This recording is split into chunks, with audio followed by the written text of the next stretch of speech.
Estamos en Justicia TV, en un nuevo programa, su programa, ya lo dijo la Corte, en el cual analizaremos los principales fallos, las principales sentencias del más alto tribunal de la República, la Suprema Corte de Justicia de la Nación. Vamos a analizar, comentar, estudiar las principales sentencias, los fallos más emblemáticos en su programa, ya lo dijo la Corte.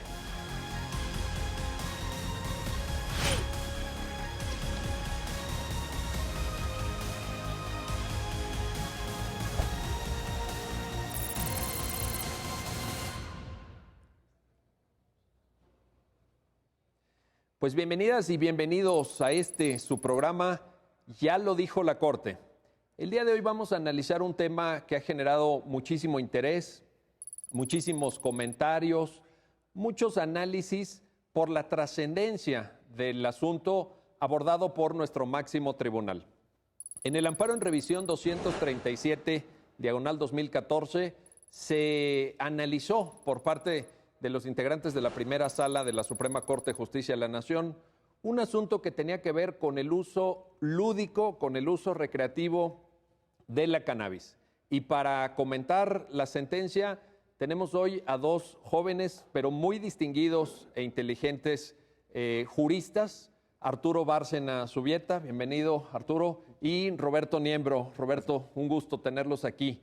Pues, ¿por qué no empezamos comentando, Arturo, si te parece bien, cómo llega el caso a la Suprema Corte? ¿Cómo arranca? ¿Cómo es que de pronto nuestro máximo tribunal tiene que analizar, tiene que decidir el tema del uso recreativo de la cannabis, o conocido coloquialmente como marihuana? El asunto llegó porque cuatro personas físicas solicitaron a la COFEPRIS una autorización para consumir marihuana y poder realizar todas las actividades relacionadas con el autoconsumo, ¿no? Querían que se les autorizara la posibilidad de sembrar, cosechar, transportar la marihuana. Pero además de las cuatro personas, solicitaron la autorización para que una persona moral, digamos, pudiera también tener esta posibilidad. Presentaron su petición ante la autoridad administrativa, que repito era la COFEPRIS, y la COFEPRIS negó la autorización aplicando las normas de la Ley General de Salud y, digamos, en contra de esa decisión de la COFEPRIS de negar la autorización que se estaba solicitando, se promovió un juicio de amparo indirecto en el que se planteó pues, la inconstitucionalidad de la Ley General de Salud. Ahora, estas cuatro personas físicas y la persona jurídica no planteaban la solicitud para comercializarlo. Es decir, porque ese es un tema que luego vino y con la perspectiva de la despenalización, pues hay empresas que están teniendo una perspectiva por ahí comercial. Pero en este caso no fue así. Sí, justamente es muy importante señalarlo. Esto pues, fue un litigio estratégico. Yo creo que ellos justamente pensaron que plantear el tema de la comercialización iba a ser mucho más complicado y excluyeron, digamos, dentro de las actividades que pidieron la posibilidad de realizar, a la comercialización. Nunca la señalaron, de tal manera que la Corte además fue muy enfática en señalar que el tema de la comercialización no estaba siendo analizado cuando llegó el asunto aquí, porque de entrada nunca se pidió eso en este caso. Esto es importante porque ellos, planteado como litigio estratégico, lo que buscaban era cuestionar la constitucionalidad de una parte del ordenamiento jurídico mexicano en relación a la marihuana, pero no tanto con la perspectiva de hacer negocio. Creo que esto es importante dejarlo claro. Sí, creo que eso es muy importante señalarlo. O sea, el litigio estratégico tiene pues, como finalidad generar precedentes en temas de importancia nacional, diría, y por tanto no estaba pensado, entiendo yo, como un tema de negocio. Y además creo que si se hubiera impugnado y se hubiera planteado el tema de la comercialización, pues el análisis tendría que haber sido muy diferente, ¿no? Roberto, llega el caso a la Corte, los integrantes de la primera sala abordan el análisis de las normas cuestionadas y hay por ahí un tema de enorme relevancia, el derecho al libre desarrollo de la personalidad. Este es el fundamento de la sentencia de la Corte. ¿Qué nos puedes decir sobre ese derecho? Sí, es correcto. El planteamiento se hizo, bueno, la sentencia analiza el caso desde la perspectiva del libre desarrollo de la personalidad, que es un derecho fundamental que no está previsto textualmente en la Constitución, sino que es una creación jurisprudencial de la propia Corte en el amparo directo 6-2008, un amparo también muy importante en la jurisprudencia de la Corte sobre identidad de género, y de ahí se fue utilizando, hay una doctrina pues, ya consolidada de la Corte en la que se utiliza perdón, el libre desarrollo de la personalidad en distintos asuntos, también para, por ejemplo, declarar la inconstitucionalidad de las causales de divorcio, que también fue por la primera sala, y entonces este derecho lo retoma la primera sala en este asunto, y es a través de esa perspectiva que se plantea la constitucionalidad o no de las normas impugnadas. Roberto, tú eres profesor de Derecho Constitucional. Seguramente en tus clases expones este tema de los tribunales crean derechos entonces, porque acabas de decir, el derecho al libre desarrollo de la persona no está en la Constitución. Así es. Sí, en el derecho comparado creo, una práctica en la que se lleva a cabo. Por ejemplo, hay derechos fundamentales creados por la Corte Suprema Norteamericana, como el derecho a abortar, que es un derecho que no está textualmente previsto en la Constitución, pero deriva de otras cláusulas expresas. El caso de México, el libre desarrollo de la personalidad, se deriva de la lógica y del espíritu de la propia Constitución. Al ser una Constitución que tiene un compromiso con ideales liberales y democráticos, de ahí deriva este derecho al libre desarrollo de la personalidad. Que ha sido creado argumentativamente. Así es. En estos precedentes que tú señalabas. Ahora, para que nos entiendan las personas que están viendo este programa, Roberto, ¿qué abarca ese derecho? ¿Qué significa?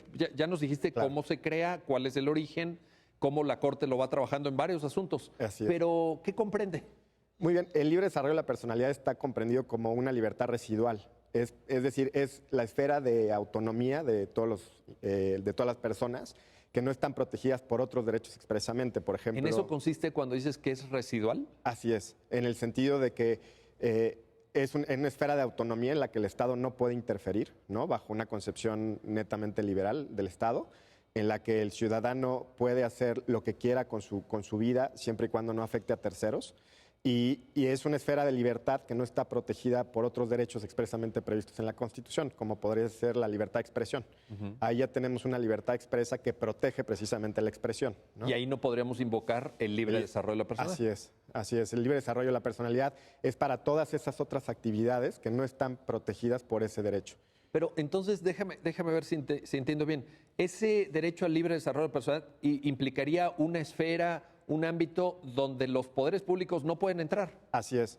Ahora, esto es importante y ya podemos, o sea, yo con esto podría empezar a comentar la sentencia, es que el libre desarrollo de la personalidad en principio protege miles de intereses, tal vez un número de intereses indefinido, ¿no? Okay.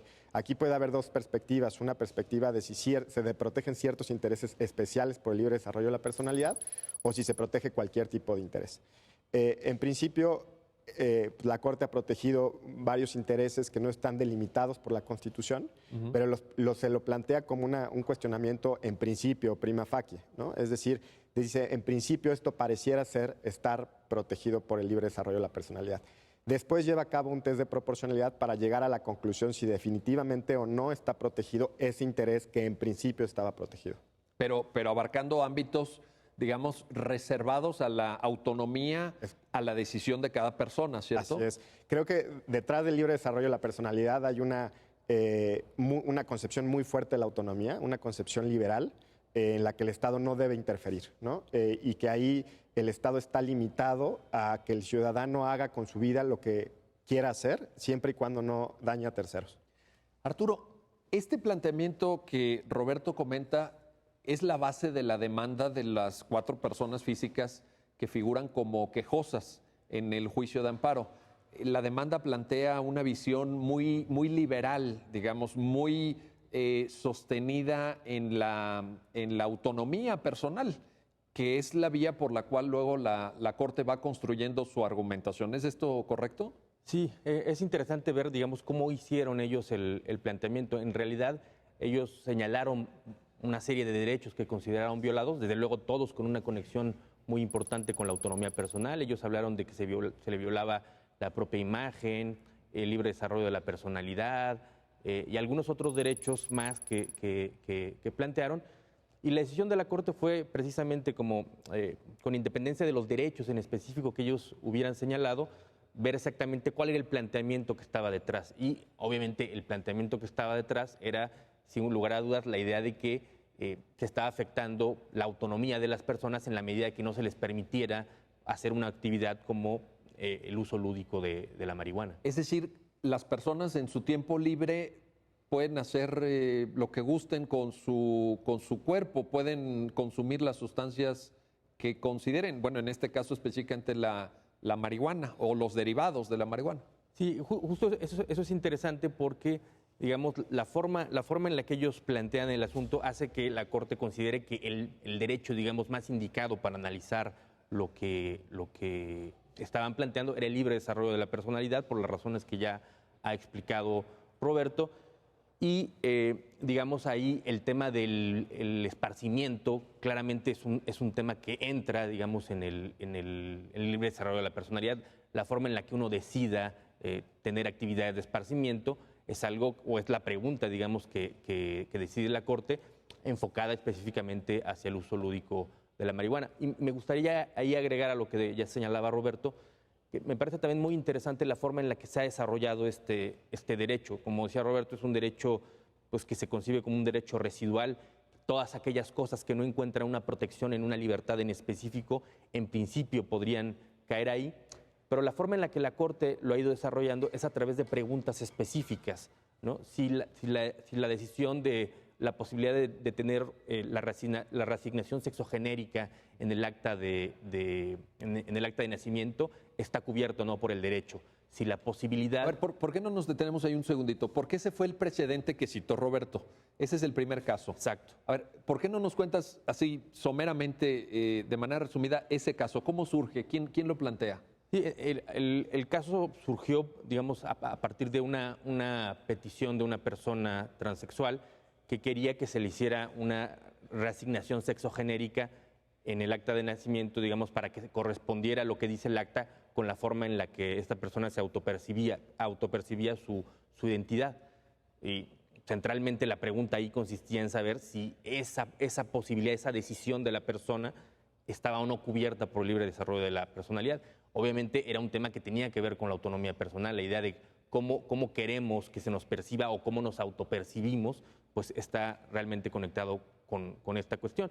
Y no ha sido el único tema que ha tomado la Corte. Después, por ejemplo, en los temas de la posibilidad o no de permanecer casado, también se ha sostenido que esa es una cuestión que puede abordarse a partir del libre desarrollo de la personalidad. ¿Es lo que se conoce como divorcio incausado? Exactamente. La Corte, digamos, analizando primero analizando la constitucionalidad del divorcio incausado, dijo que lo que permitía que una persona por sí misma decidiera o no estar casada era el libre desarrollo de la personalidad, y luego, analizando la constitucionalidad del divorcio necesario, señaló que era inconstitucional, digamos, que se estableciera algún otro requisito a la simple voluntad de permanecer casado para poder divorciarse. O sea que lo que la Corte vino a decir es que esa decisión la tiene que tomar cada persona. Exactamente. Y que si una persona decide ya no seguir vinculada a otra a través del matrimonio, pues es una decisión que la ley no le puede coartar o no la puede limitar. Exactamente. Esa, obviamente está otra vez conectado con un tema de autonomía personal que tiene que ver con cuál es el plan de vida que cada persona quiere realizar. Y creo que lo interesante entonces, como bien señalaba Roberto, el libre desarrollo de la personalidad parece como un derecho con un contenido hasta cierto punto indeterminado, porque no está del todo claro, pero la Corte lo ha ido clarificando a partir de casos concretos, ¿no? Y ya lleva varios, ¿verdad? Ya lleva algunos, ¿no? Y creo que justamente es un derecho muy interesante porque permitirá, yo creo que hacia el futuro, un desarrollo sobre cosas que en el derecho comparado hemos visto, como si la apariencia de los niños, por ejemplo, en las escuelas, el largo del cabello y cosas de este tipo, por ejemplo, están cubiertas o no por este derecho. Bueno, los casos, lo decía Roberto muy bien, los casos pueden ser cientos, no está predeterminado, dado que es una libertad residual. Exacto. Sí. Una cuestión importante, creo yo, Arturo, nada más para clarificar la secuela procesal que siguió el caso. El tema de la persona jurídica, porque también había ahí una persona creada, entiendo, ad hoc para litigar este asunto y luego ya no llega como persona jurídica la cuestión del amparo a la Suprema Corte. ¿Qué pasó ahí? ¿Cómo quedó en el camino? Sí, esa cuestión también es interesante. Como decía, la impugnación provino de 3 personas físicas y una persona moral. En la demanda de amparo señalaron una serie de derechos que ellos entendían que estaban, digamos, implícitos en la dignidad humana.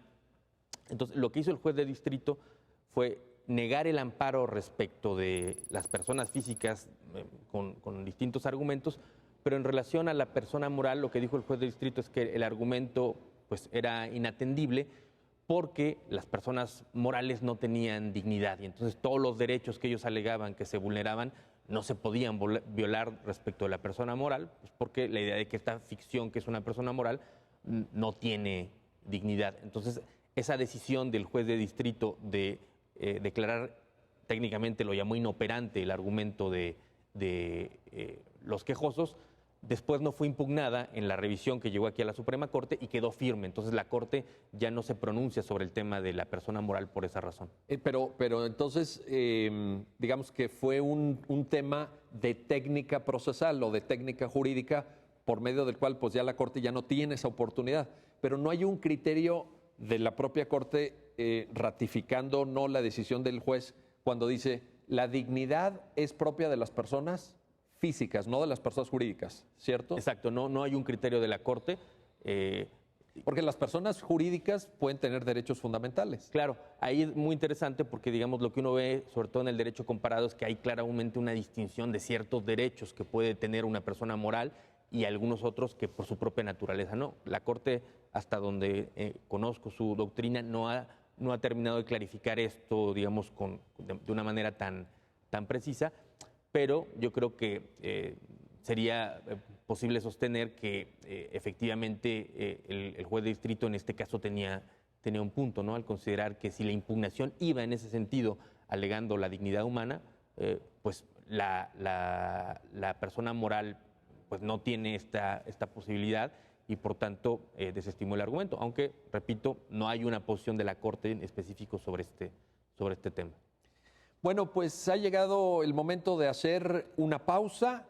Estamos hablando sobre una sentencia muy importante dictada por la primera sala de la Suprema Corte de Justicia de la Nación alrededor del uso lúdico, el uso recreativo de la cannabis, de la conocida coloquialmente como marihuana. Regresamos enseguida, no se vayan.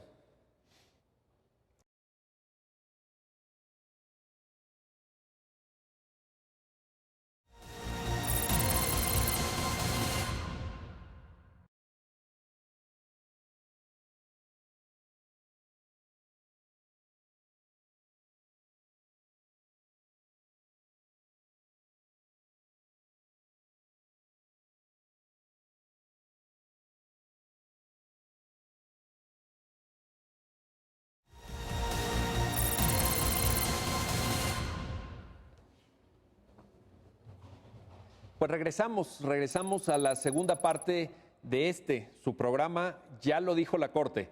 Estamos analizando un importante fallo, una sentencia de la mayor relevancia, dado que aborda un tema del interés de muchas personas, que tiene que ver con el uso lúdico, el uso recreativo de la cannabis, de la conocida coloquialmente como marihuana. Roberto, al final, ¿qué dijo la Corte? ¿Usa este derecho que tú mencionabas, el libre desarrollo personal? ¿Y a qué conclusión llega la sentencia? Sí, bueno, la Corte lo que hace es anunciar, en principio, la conclusión a la que llega y dice, bueno, es inconstitucional la regulación, la prohibición absoluta prevista en la Ley General de Salud de utilizar o consumir la marihuana para uso lúdico. Esto está previsto en diversos artículos de la Ley General de Salud. Y a esa conclusión llega a través de un análisis estructurado, transparente, de la constitucionalidad de las normas, ¿no?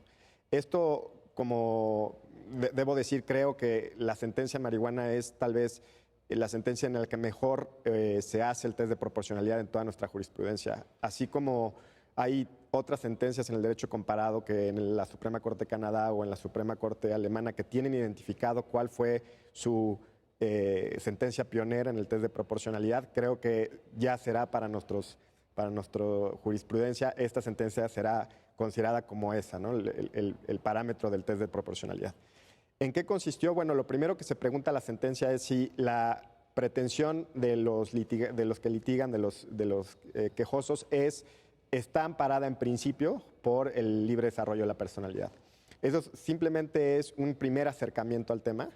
Considera que la pretensión de consumir marihuana para uso recreativo está protegida en principio por ese derecho, ya dado que se trata de una actividad privada o que es de la sola incumbencia de las personas que la llevan a cabo.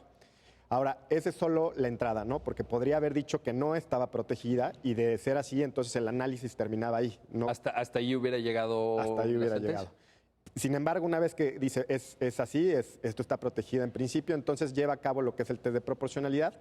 Y el test de proporcionalidad tiene 4 pasos, ¿no? El primer paso es encontrar un fin legítimo de la medida, que así lo encuentra la Corte. Vinculada con el fin legítimo, lo vincula con el derecho al libre desarrollo de la personalidad, ¿cierto? Así es. O sea, el fin de la medida es proteger el derecho a la salud, previsto en el artículo 4 constitucional, y el orden público. Esto lo considera un fin legítimo, es decir, la medida legislativa que prohíbe el consumo lúdico de la marihuana. Después de eso, viene un segundo paso, que es encontrar si entre ese fin legítimo que ya identificó la Corte hay una relación medio-fin con la medida que está impugnada. ¿Es lo que se llama idoneidad? Así es. Es la idoneidad, es el segundo paso del test de proporcionalidad. Y también la Corte ahí concluye que sí hay una relación medio-fin, ¿no? Es decir, que esa medida, esa legislación, tiene el fin hay una relación de racionalidad en lograr el fin de proteger la salud y el orden público. El tercer paso es el paso de necesidad. En ese paso se analiza si es la medida menos restrictiva para el derecho fundamental, es decir, si es para libre desarrollo de la personalidad, habría una medida que fuera menos restrictiva, y ahí es donde igualmente efectiva, ¿no? Pero concluye la Corte, ahí es donde encuentra la razón de inconstitucionalidad, en que no es la medida menos restrictiva para el derecho fundamental, para el libre desarrollo de la personalidad. Estamos hablando de la prohibición total y absoluta, ¿cierto? Es correcto, eso es fundamental precisarlo, ¿no? Porque es la prohibición absoluta del consumo lúdico de la marihuana. Y esto lo concluye haciendo un análisis comparativo entre el régimen que está previsto para el consumo del tabaco y del alcohol.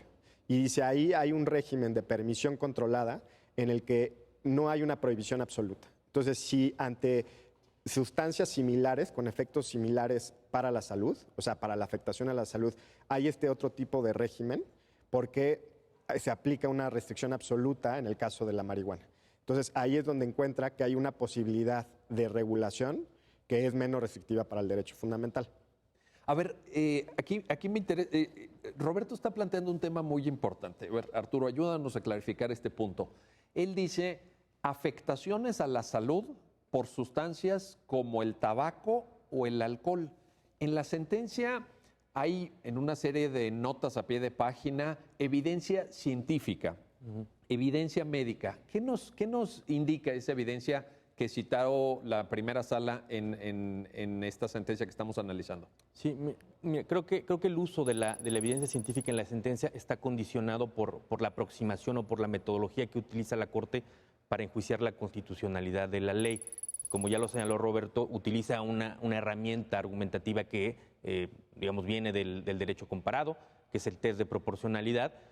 Y en esa herramienta, que, digamos, tiene pocos años de ser explorada en México para estos fines, en esa herramienta, una de las gradas, que es la grada de idoneidad, es una grada, y esto realmente también es muy interesante. Cuando dices una grada, te refieres a un paso, a los diversos pasos que hay. Exacto, o sea, es una forma de llamar a los pasos o gradas, ¿no? Como Roberto ya señaló, hay 4 pasos o 4 gradas en el análisis de la constitucionalidad de la medida.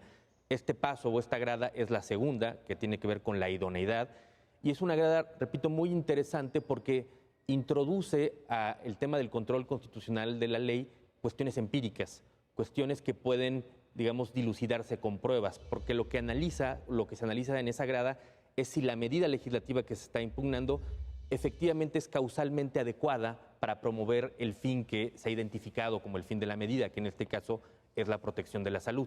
Entonces, esa es una pregunta empírica que se tiene que resolver con evidencia. ¿no? ¿Qué tipo de evidencia? Exacto. Porque no es un análisis puramente normativo, ¿cierto? Exacto, que esto creo que es lo novedoso del test de proporcionalidad, que introduce como una forma de analizar la constitucionalidad de la ley en uno de los pasos una pregunta empírica. ¿Qué tipo de información? Depende de cada caso. En este caso, como era una pregunta técnica, y la pregunta sería la siguiente: si la marihuana efectivamente causa daños a la salud o al orden público. Esa es una pregunta que necesariamente se tenía que resolver con evidencia científica. Y entonces lo que hizo la Corte fue allegarse, porque esto fue algo que, digamos, no se allegó adecuadamente en el juicio de amparo por parte de los quejosos, pero la Corte lo hace, digamos, de oficio, se allega evidencia para analizar cuáles son los efectos reales del consumo de marihuana en la salud de las personas. Y hay una revisión, pues, de la literatura científica disponible para determinar esta cuestión. Quizá las personas que nos estén viendo no estén tan familiarizadas con esta información. A partir de estas fuentes científicas, de esta evidencia, en muchos casos médica incluso, ¿qué concluye la sentencia? Bueno, concluye básicamente que efectivamente el consumo de marihuana sí afecta la salud. Esa es la respuesta, pero digamos con muchos matices. Digamos que quizás lo que popularmente uno creería que causa la marihuana, al analizar la evidencia científica, la Corte va precisando, por ejemplo, que los efectos en la salud no son transitorios, no son muy intensos, que la droga no genera dependencia, que la marihuana no es una sustancia que esté acreditada, por ejemplo, que constituye una entrada a drogas más duras. Va repasando la literatura científica y estableciendo las conclusiones que al respecto ha dicho la ciencia. Hay quien dice, y está abordado también en la sentencia, que el consumo de marihuana incentiva la comisión de delitos. Es decir, que la gente que consume marihuana sale luego a robar o a cometer otras conductas definidas por la ley como delito. ¿Qué nos puedes comentar al respecto? Sí, ese es un tema que también se analiza y se muestra, digamos, cómo la comisión de los delitos es un fenómeno multifactorial y, por tanto, identificar al consumo de una droga, y específicamente la marihuana, como la causa de la comisión de los delitos, pues es una cuestión que no se sostiene, digamos, científicamente, ¿no? O sea, a ver, esto es muy importante. Entonces, ustedes en el análisis que hicieron con base en fuentes completamente científicas y entiendo que incluso internacionales, ¿cierto? No concluyeron que el consumo de marihuana incentive, fomente, promueva por parte de quienes quienes consumen la sustancia, la comisión de delitos. exacto. O sea, eso digamos, no es que lo concluyera la Corte, sino que se identificaron los estudios que sostenían esto. Y aquí me gustaría señalar, perdón, una cosa muy importante. Una cuestión que facilitó el análisis de la evidencia científica sobre las afectaciones que causa la marihuana tiene que ver con que hay un acuerdo, digamos, bastante claro sobre muchas cosas, ¿no? Quizás si la cuestión empírica que se hubiera dilucidado hubiera sido una cuestión debatida científicamente, esto hubiera sido mucho más complejo y probablemente la Corte no hubiera podido simplemente allegarse por sí misma a las fuentes y resolver el asunto. O sea, cuando dices debatida científicamente, ¿te refieres a que hubiera estudios en un sentido y estudios en otro? ¿Ustedes encontraron un consenso sobre las principales cuestiones de qué causa la marihuana, ¿no? Esto también es muy importante señalarlo, ¿no? Y de hecho, literatura que salió posteriormente a la sentencia confirma, yo creo que muchas de las cosas que se dicen en la sentencia, ¿no? ¿Qué pasa, Roberto, con los menores de edad? Es un tema que también aborda la sentencia, porque uno podría pensar, el derecho al libre desarrollo de la personalidad lo tienen todas las personas, pero en este caso, ¿cómo aplica? ¿Un niño, por ejemplo, puede consumir también para efectos recreativos o lúdicos marihuana? No, conforme a la sentencia, los niños no podrían pedir la autorización para llevar a cabo el consumo lúdico, ¿no? Está aquí pensándose, porque así fueron los quejosos que vinieron, en personas adultas, ¿no? Que tienen la capacidad totalmente desarrollada para tomar la decisión y para evaluar tanto los beneficios como las consecuencias de la decisión, y que además el libre desarrollo de la personalidad en este sentido está pensado para las personas de mayoría de edad, ¿no? En el tema de la marihuana. Así es, así es. ¿Y qué pasa con el manejo de vehículos? Por ejemplo, hay quien dice, ¿qué sucede si una persona bajo el influjo de la marihuana, que genera una alteración Claro. de los sentidos, de tu capacidad de percepción, etcétera, se sube a un carro y maneja? Ahí la Corte también por ahí lo menciona, ¿cierto? Así es. Tampoco, tratándose de haber consumido, si alguien consume marihuana, no podría, incluso teniendo la autorización, manejar un vehículo, ¿no? ¿Por qué? Porque podría, obviamente, afectarse sus sentidos y causar un daño a un tercero. O sea que la sentencia no ampara ese tipo de conductas. Así es. Ahí creo que muy bien la sentencia lo que hace es pues delimitar el espectro de la protección, ¿no? Atando los cabos que podrían haberse no previsto y hubiera sido tal vez criticable, pero efectivamente la sentencia muy claramente dice que esto no ampara o no permite el uso de vehículos cuando se haya consumido marihuana, así como no se puede hacer cuando se consume alcohol, ¿no? Exacto, ahí sería la misma prohibición que Así existe en otras materias. En otros, claro. Arturo, nos comentabas que el arranque, el inicio de este litigio tiene que ver con una solicitud a un órgano administrativo y que la discusión gira alrededor de disposiciones que están previstas en la Ley General de Salud. Entonces, ¿esto significa que la sentencia de la Suprema Corte despenaliza el uso lúdico de la marihuana? No diría que ese es el alcance de la sentencia. Digamos, lo que hace la sentencia es sostener que el uso lúdico está cubierto por el libre desarrollo de la personalidad. Hay un derecho constitucional que, digamos, permite que se realice esta conducta. Pero en relación a autoridades administrativas. O sea, primero establece esta cuestión general, digamos, en la sentencia, y luego uno de los resolutivos es que la autoridad administrativa, por tanto, está obligada a darle la autorización que inicialmente solicitaron los quejosos. ¿Esa autorización qué abarcaría en términos de la sentencia? Porque por ahí hubo una discusión, incluso hay un voto particular del ministro Pardo Rebolledo en el sentido de decir, bueno, pero ¿puedo yo comprar semilla? Estaría, digamos, los quejosos, que fueron quienes obtuvieron el amparo y a quienes les beneficia la sentencia, ¿podrían también generar actividades comerciales de adquisición, siembra, cultivo, transporte, etcétera? Sí, en ese primer amparo, porque este es un tema que después se analizó en otros amparos, los quejosos no pedían, digamos, la semilla, ¿no? Para poder llevar a cabo la conducta. Porque ese es el inicio. Sí. Ese es el arranque, ¿no? Exacto.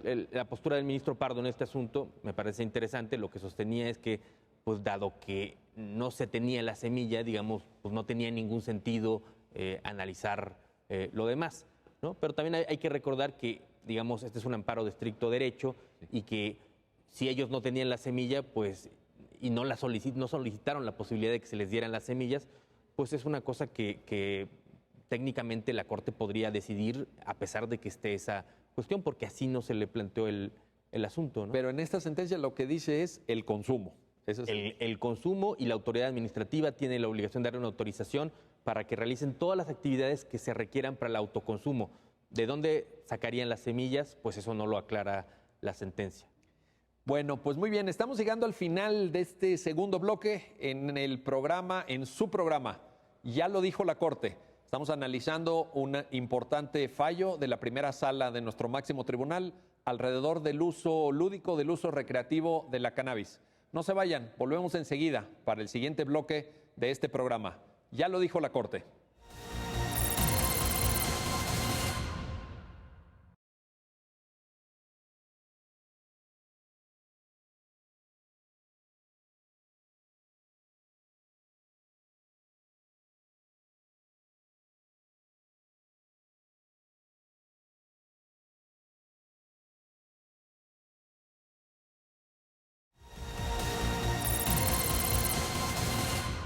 Bueno, pues bienvenidas y bienvenidos a este tercer bloque de su programa Ya lo dijo la Corte. Estamos discutiendo, estamos analizando una sentencia importante, una sentencia histórica que ha generado muchos comentarios, muchos análisis y que sin duda suscita el interés de muchísimas personas en México y en otros países. alrededor del consumo lúdico, del consumo recreativo de la cannabis, coloquialmente conocida como marihuana.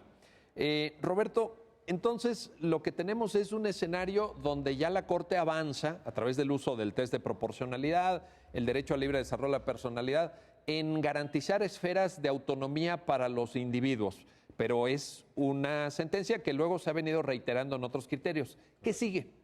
En esta lógica de generar diálogo desde el Poder Judicial con otros poderes. Tú eres un gran estudioso, eres un experto en esto que se llama el constitucionalismo deliberativo, en estos fallos dialógicos, en donde se despliegan efectos hacia otros órganos. ¿Qué sigue después de este fallo? ¿O qué debería seguir? Así es.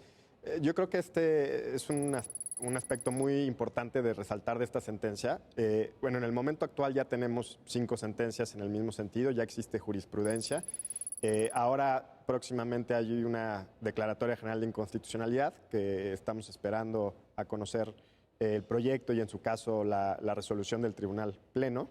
A ver, me detengo aquí un momento, Roberto. Así es. Cuando tú dices ya tenemos jurisprudencia, para las personas que nos están viendo, ¿qué significa eso? Muy bien. Significa que es un criterio obligatorio por parte de la Corte para todos los tribunales del país. Eso significa que están obligados a seguir este criterio, ¿no? Y entonces una persona que vaya con un juez de distrito, pensemos, Así es el órgano de primera instancia, ¿ya no tiene que recorrer todo el camino que siguieron los quejosos hasta la Corte? Así es el propio juez de distrito, siguiendo la jurisprudencia de la Corte, está obligado a conceder el amparo en estos términos, ¿no?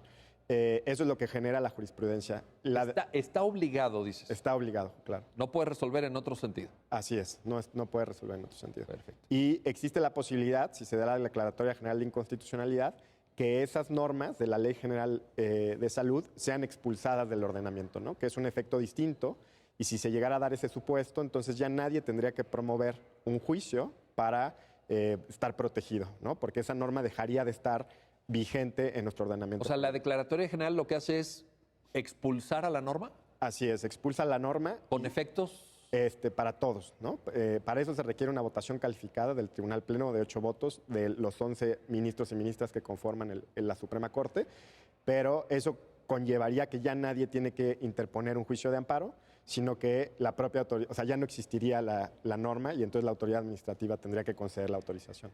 Prácticamente en automático. En automático. No habría esa limitación. Es correcto. Y en relación a los otros poderes, a los otros órganos, ¿cómo vislumbrarías tú, Roberto, el diálogo que pudiera venir o que las perspectivas que abre la sentencia? Sí, yo creo que aquí hay que retomar desde el origen, desde esta sentencia que fue dictada en 2015.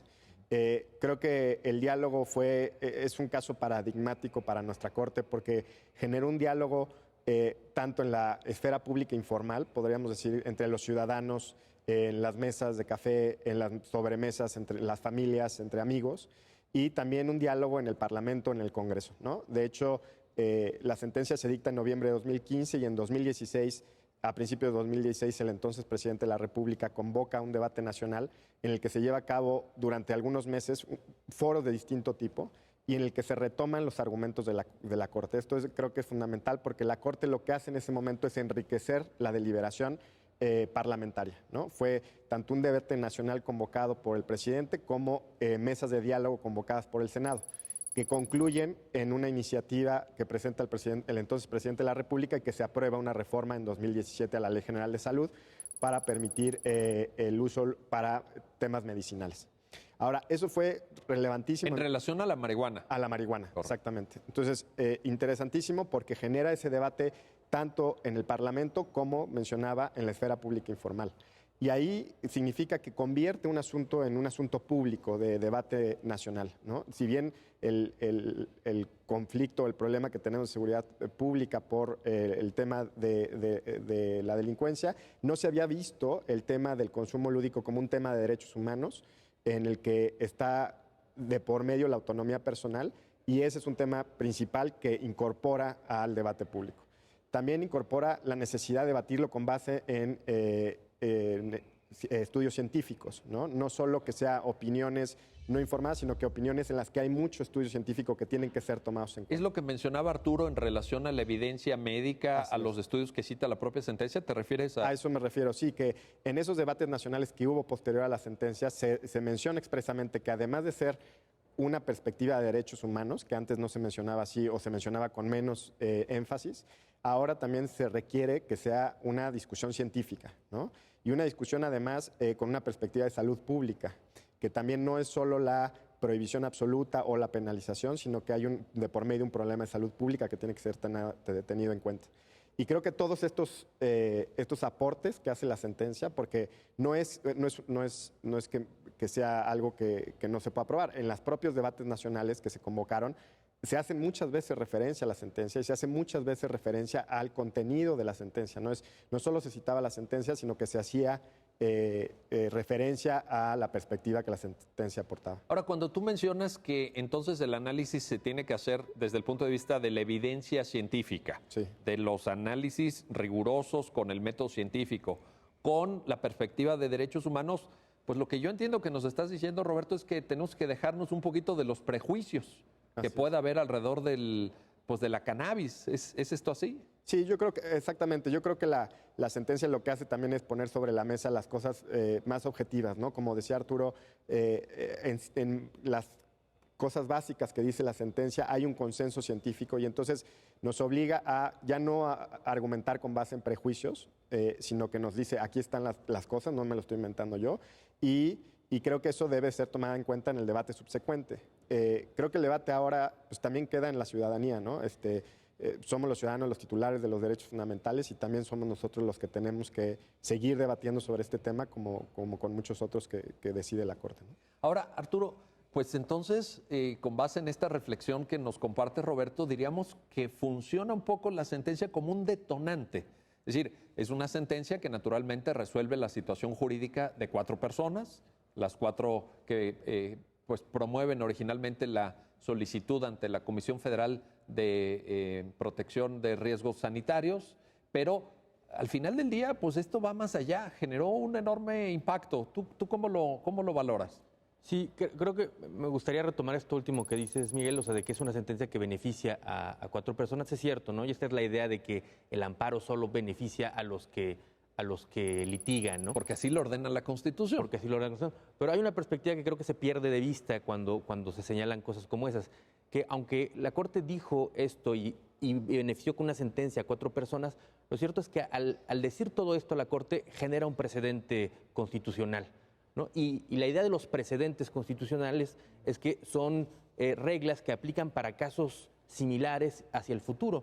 Entonces, digamos, cuando a mí me preguntan este tipo de cosas, de que si entonces nada más esas personas, yo diría, en principio sí, en términos de la protección del amparo, pero la Corte generó un precedente que resulta aplicable para cualquier persona que esté en la misma situación y que lo invoque. Incluso un precedente que le puede servir a la Corte para seguir desarrollando este derecho en otro tipo de áreas, ¿no? Bueno, que de hecho lo sigue haciendo. Es decir, han aparecido, por ahí mencionamos algunos en el primer bloque, pero han aparecido algunos fallos, algunas sentencias de casos concretos donde se aplica la concepción del derecho al libre desarrollo de la personalidad. Claro, y yo diría que además de que en otras áreas, yo diría que incluso en el tema del consumo de drogas quedan asignaturas pendientes. Por ejemplo, podrían hacerse impugnaciones a los tipos penales, ya ahora sí claramente, invocando el libre desarrollo de la personalidad.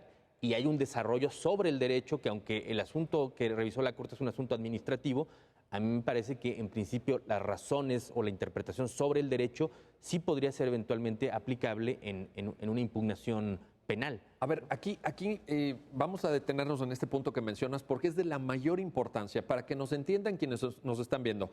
La sentencia menciona que se va a limitar al estudio del sistema de prohibiciones administrativas, es decir, el sistema que está en la Ley General de Salud, que dice la cannabis es una sustancia ilícita, es una sustancia de consumo prohibido o limitado, y de la solicitud ante un órgano administrativo. Pero hay esta segunda vertiente que tú ahorita estás mencionando.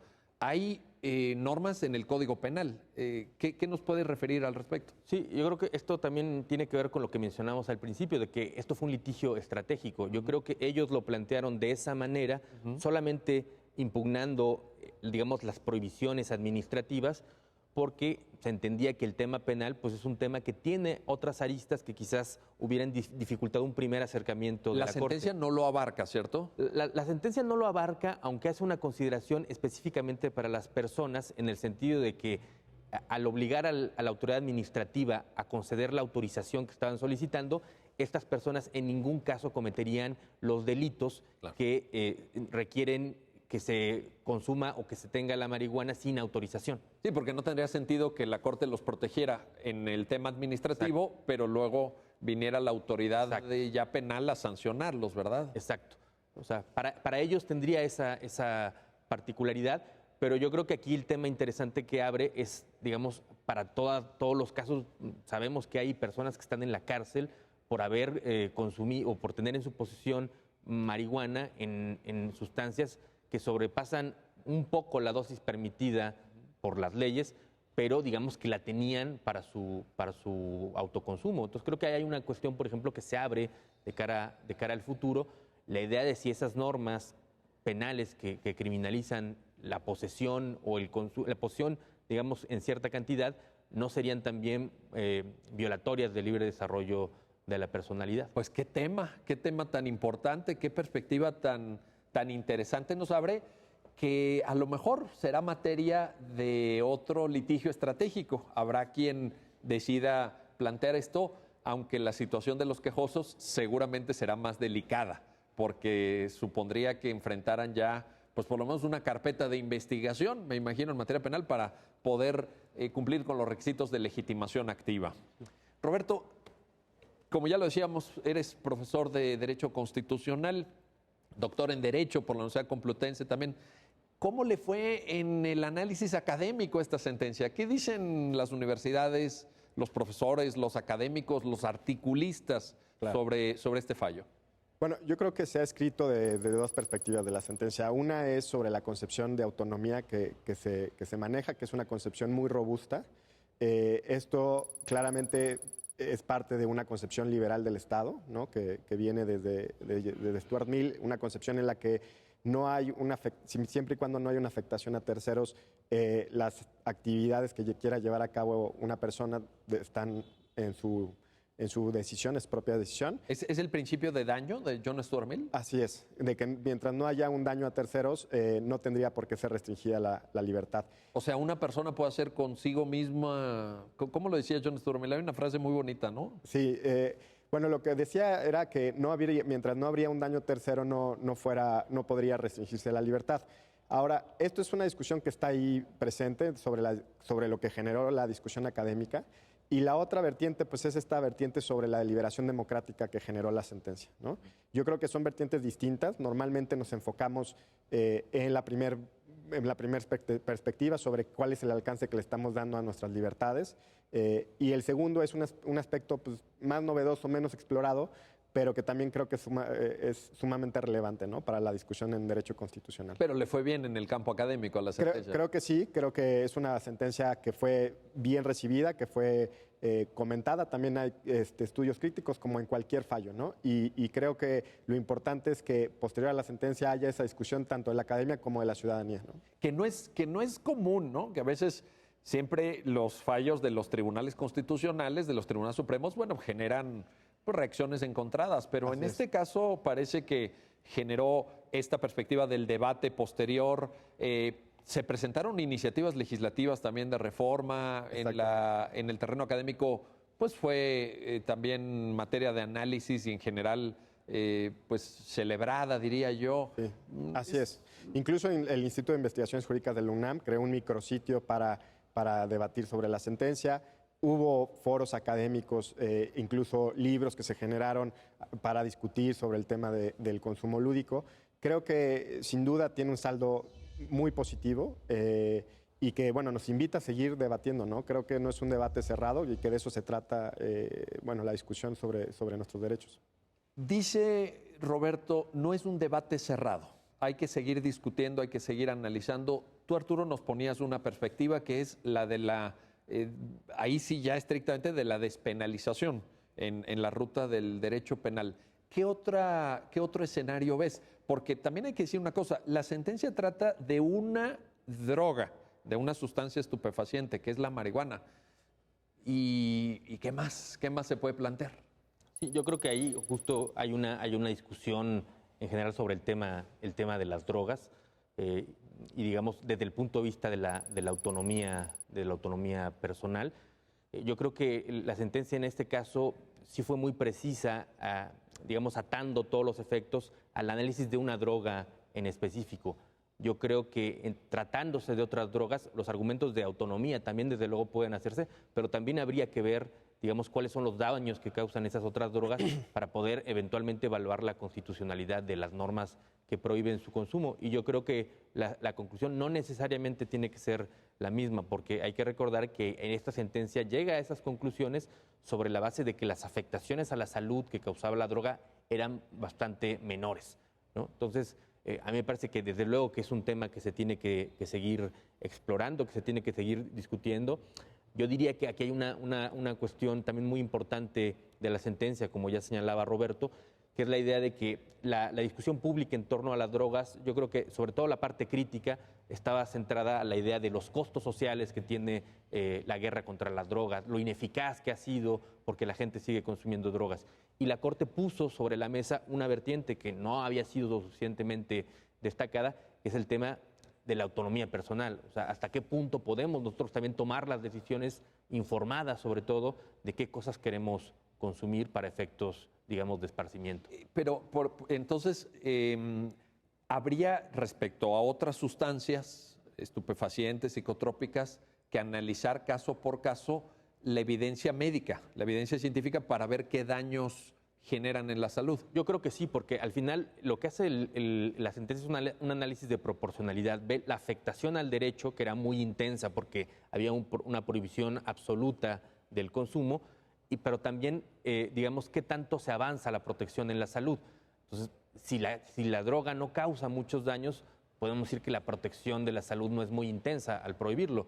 Pero yo creo que si las drogas, por ejemplo, drogas duras, tienen una afectación muy importante a la salud, pues yo tendría, digamos, mis reservas de cómo tendría que resolverse ese caso, porque creo que la información empírica sería absolutamente relevante para poder decidir sobre la constitucionalidad de la prohibición de otras drogas. Como lo fue en esta sentencia, porque ahí también el tratamiento de la evidencia, como ya lo dijimos, científica, es muy loable, creo yo, en el fallo. Roberto, a ver, ¿es compatible la tutela, la garantía de la autonomía personal con un escenario de regulación del uso de las drogas? ¿O tenemos que ir en aras a la protección de esta autonomía a un escenario de desregulación? ¿Cómo lo verías tú? Pues bueno, yo creo que aquí también la Corte hace un aporte importante en la sentencia porque explora el derecho comparado, ¿no? Y en este sentido nos da experiencias distintas para pues tomar una decisión de ese tipo, ¿no? Yo creo que la sentencia va apuntando a un mercado regulado, ¿no? Con ciertos controles, como el mercado del alcohol y de las drogas y del tabaco. Y yo creo que apostaría por ese tipo de regulación. Creo que esto es perfectamente compatible con la autonomía personal. O sea, desde el punto de vista jurídico, no le verías... es decir, no estamos ante una ruta ajurídica. Así es. No digo antijurídica, digo de libertad absoluta, sino de regulación de mercado. Así es. Yo creo que, o sea, la regulación no necesariamente es incompatible con la autonomía personal. Muchas veces incluso lo que hace es proteger la autonomía personal. Acá el punto... el problema cuando se encuentra la inconstitucionalidad es que es una prohibición absoluta. Entonces, desde mi punto de vista, creo que se podría avanzar hacia un sistema regulado en el que no sea una prohibición absoluta y que eso es perfectamente compatible con la autonomía personal, como en muchas otras áreas del derecho, ¿no? Pero, ¿verías tú un escenario con algunas medidas de esas que llaman, y sé que esto es más de teoría constitucional, pero, en fin, tú eres el especialista en esto, de estas medidas paternalistas quizá? Sí, yo creo que ahí habría nada más que distinguir, ¿no? O sea, creo que el paternalismo en principio no está justificado por parte de, o sea, hay supuestos de paternalismo que pueden estar justificados, pero en este caso creo que habría que distinguir y analizar caso por caso, regla por regla, para decidir si es una medida que es paternalista y está o no justificada, ¿no? Pero puede haber regulación. Exactamente, yo Sin concluiría que se viole la autonomía. Exactamente, creo que ahora habría que analizar el caso en concreto y la regla en concreta, ¿no? Nada más, en términos generales, creo que la regulación per se no es contraria a la autonomía personal. Pues caramba, qué gran tema el de esta sentencia de la primera sala de la Suprema Corte de Justicia de la Nación. Y qué gusto, qué privilegio que la hayamos podido comentar con dos expertos, con dos especialistas, con dos personas estudiosas que conocen a fondo toda esta problemática. Muchísimas gracias, Arturo Bárcena, por habernos acompañado. Roberto Niembro, gracias, un gusto como siempre. Y llegamos al final. Llegamos al final de su programa. Ya lo dijo la Corte. Nos vemos pronto para otra nueva reflexión en torno a las grandes sentencias, los grandes fallos del máximo tribunal de la República. Hasta pronto.